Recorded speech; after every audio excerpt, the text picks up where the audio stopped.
$20 billion.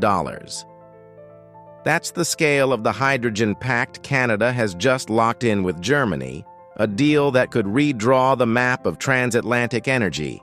And it's happening just as Washington warns Ottawa of serious consequences if Canada reconsiders its F-35 fighter purchase. Welcome to GeoCapitalist, where numbers reveal strategy. If you're new here, make sure to subscribe right now. Every week we decode the global deals, markets, and alliances that shape the future. Canada is no longer content being just an exporter of raw oil, gas, or minerals. It's stepping into the clean energy future, and Germany is the chosen partner. The $20 billion hydrogen framework is built on concrete steps already underway. 300 million Canadian dollars investment in clean hydrogen exports, a 400 million euros German auction program that includes Canadian supply, and the formal Canada-Germany Hydrogen Alliance signed in Stephenville, Newfoundland back in 2022, now expanded with new commitments in 2024 and 2025. And here's the tension. The United States, long Canada's dominant partner, is pressing harder than ever. Washington's ambassador has publicly warned of serious consequences if Ottawa backs away from the F-35 program. But even as that pressure mounts, Canada is charting a different course, building its clean energy partnerships across the Atlantic. Germany is not just any partner. It's Europe's largest economy, and it's racing to secure clean energy supplies as it phases out coal and Russian gas. For Berlin, the hydrogen pact with Canada is more than procurement. It's energy security, industrial survival, and political credibility inside the EU. Germany imports more than 2/3 of its energy. After Russia's invasion of Ukraine, Berlin scrambled to diversify away from Moscow. LNG terminals, renewable investments, and new trade routes were built at lightning speed. But LNG is transitional. Hydrogen is the long-term play.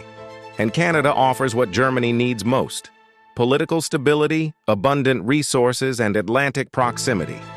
For Ottawa, the timing is just as deliberate. Canada wants to prove it is more than a supplier of hydrocarbons to the U.S.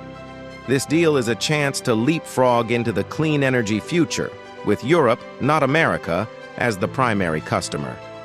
That's why Canada is already funding projects in Nova Scotia and Newfoundland to build green hydrogen plants linked to German offtake agreements. And the symbolism matters. By locking in Germany, Canada gains credibility inside the EU. Berlin is not only a buyer, but a policy leader that can bring Brussels along. For Germany, tying up a long-term hydrogen corridor with Canada shows Europe it has alternatives. It doesn't have to depend on unreliable partners. This pact isn't about today's energy flows. It's about who sets the rules for tomorrow's energy transition. So, where does the $20 billion figure come from? It's not a single contract. It's the combined value of announced investments, government commitments, and private capital lined up across both countries. On Canada's side, the government has already pledged CAD $300 million to kickstart hydrogen export projects.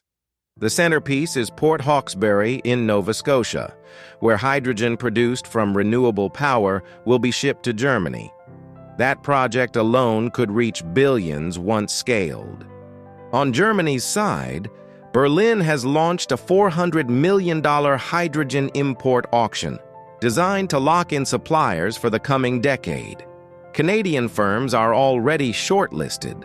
The framework envisions multi-year offtake agreements worth billions, with infrastructure to match. Private sector players are filling in the rest. Companies like Everwind Fuels in Nova Scotia and Hamburg-based utilities are investing heavily in electrolyzers, port terminals, and shipping technologies. Add it together, and analysts project the Canada-Germany corridor could exceed $20 billion in total commitments over the next decade. But beyond the money, the pact creates architecture. Export terminals in Canada dedicated to hydrogen. Import facilities in Germany integrated into Europe's energy grid. Joint R&D hubs to standardize hydrogen certification and carbon accounting. For Ottawa, That means industrial clusters in Atlantic Canada, new jobs, and technology transfer. For Berlin, it means insurance against future energy shocks. Unlike oil, which is fungible, hydrogen supply chains are relationship-based. Once you lock in a partner, switching costs are high. This isn't just trade, it's interdependence. At first glance, $20 billion may look small compared to Canada's oil sands or Germany's LNG contracts, but the ripple effect is significant. For Canada, hydrogen exports mean domestic investment in renewables, electrolyzers, and port infrastructure. That creates construction jobs today and skilled engineering jobs tomorrow. Provinces like Nova Scotia and Newfoundland are positioning themselves as hubs not just for exports, but for domestic clean tech clusters. Every dollar invested multiplies across local economies. Analysts estimate up to $1.80 of GDP for every $1 spent on clean energy infrastructure. For Germany, the industrial impact is even clearer. The auto industry, steel makers, and chemical giants need hydrogen to decarbonize. By securing Canadian supply, Berlin stabilizes costs and reduces dependence on volatile global markets. It also strengthens Germany's leadership inside the EU, showing other member states that long-term energy resilience is achievable. And don't overlook the geopolitical multiplier. The Pact signals to investors worldwide that Canada is a reliable, Atlantic-facing partner. That draws in further capital from European banks and funds that prefer politically stable jurisdictions. Independent analysis like this takes time and resources. If you'd like to fuel fearless videos, consider supporting GeoCapitalist on Ko-fi. The link is in the description. Every contribution keeps us sponsor-free and focused on the facts. Back to the deal. What makes this pact powerful is not the size alone. It's that Canada is climbing the value chain, from raw energy exporter to strategic clean tech partner. That shift could redefine Canada's economic identity for decades. Here's where the story sharpens. While Canada signs billion-dollar hydrogen deals with Germany, Washington is pushing harder on Ottawa, not about hydrogen, but about fighter jets. Just weeks ago, the U.S. ambassador warned of serious consequences if Canada walks away from the F-35 program. The message was clear. When it comes to defense procurement, Washington expects loyalty.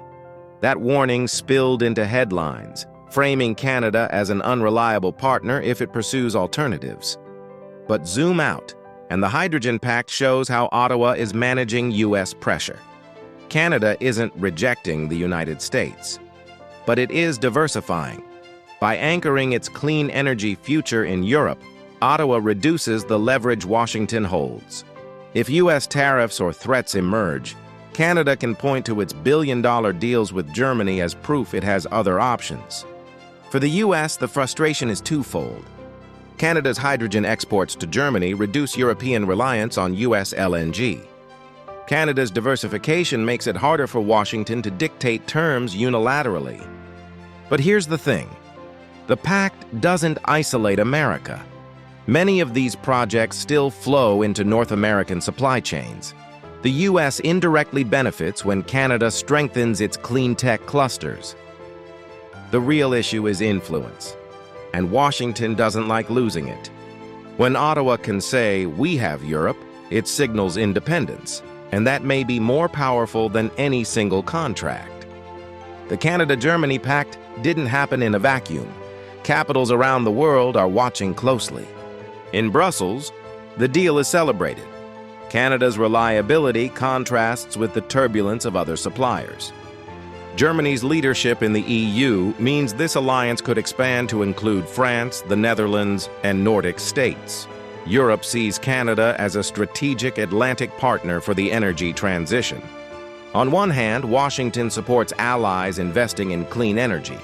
On the other, every billion-dollar hydrogen flow to Europe is $1 billion less for American LNG or hydrogen exporters. The F-35 pressure is part of that wider context. Washington reminding Ottawa not to drift too far. Beijing dominates global clean tech manufacturing, But the Canada-Germany hydrogen corridor bypasses China. Every Canadian shipment to Hamburg or Bremen is one less reliant on Chinese solar or electrolyzer supply chains. Japan and South Korea encouraged. Both are already deepening critical mineral ties with Canada. Seeing Ottawa lock in Europe confirms that Canada is becoming a central node in Pacific and Atlantic clean energy flows. Here's the point. This isn't just a Canada-Germany story. It's a message that middle powers can create their own energy alliances without waiting for superpowers to set the rules. No pact is without risk, and the Canada-Germany hydrogen corridor faces serious hurdles. First, infrastructure readiness. Export terminals in Nova Scotia are still under development. Electrolyzers, pipelines, and shipping technologies need billions more to scale. Delays could stall momentum. Second, cost competitiveness. Hydrogen is expensive to produce, ship, and store. If global prices fall or technology shifts toward alternatives like ammonia, Canada could face stranded assets. Third, political risks. U.S. pressure is real. If Washington escalates tariffs or defense disputes, it could spill over into trade negotiations. Meanwhile, German politics are volatile, with industrial lobbies pushing for cheaper short-term solutions. Fourth, environmental and local opposition. Large-scale hydrogen projects require vast amounts of renewable power. Communities in Atlantic Canada may resist land use, transmission lines, or water impacts. And finally, global competition.